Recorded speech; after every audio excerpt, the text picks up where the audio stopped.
Money buys access, but it does not buy acceptance. You can suddenly acquire the financial net worth that opens exclusive doors, but the social standing of established wealth will remain frustratingly out of reach.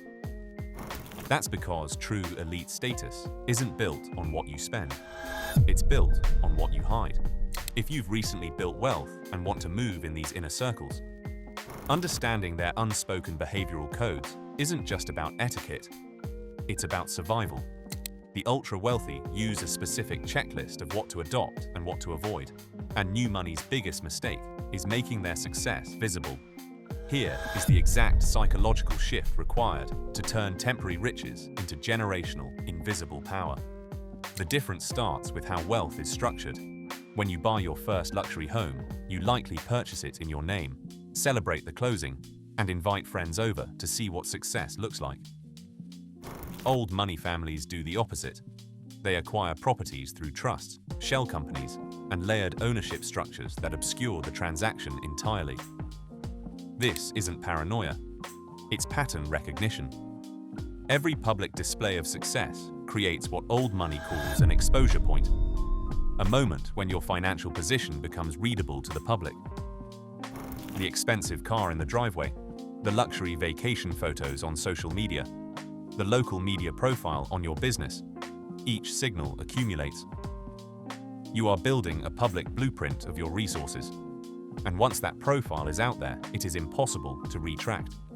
Old money learned centuries ago that visibility and vulnerability move together. The moment people can estimate your net worth, they begin positioning themselves around it. Distant relatives reappear. Low-quality investment pitches flood your inbox, and local organizations target you for donations. What feels like respect is often just calculation. The energy required to navigate these predatory relationships drains the exact focus needed for wealth preservation. This is why established families aggressively downplay achievements that new money celebrates. A child doesn't get into Harvard, they simply go to school. A business doesn't explode in growth, it develops steadily. The restraint isn't false modesty, it's strategic invisibility. It protects the family from becoming a known quantity in markets where recognition creates a massive disadvantage.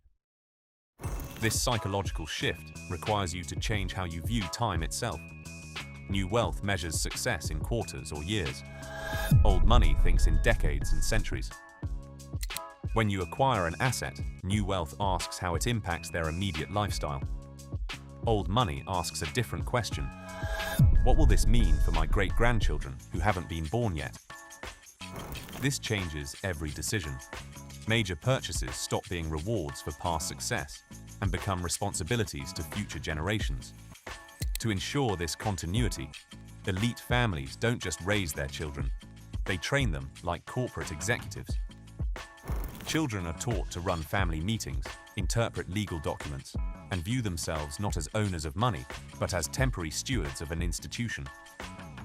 Moving from the mindset of an individual who earned money to an institution that preserves it is the ultimate barrier to entry into the world's most elite circles. If you can master this level of discretion, your wealth will cease to be a target and instead become an unbreakable legacy. To master the hidden mindsets of the ultra-wealthy and protect what you build, subscribe for more wealth psychology insights.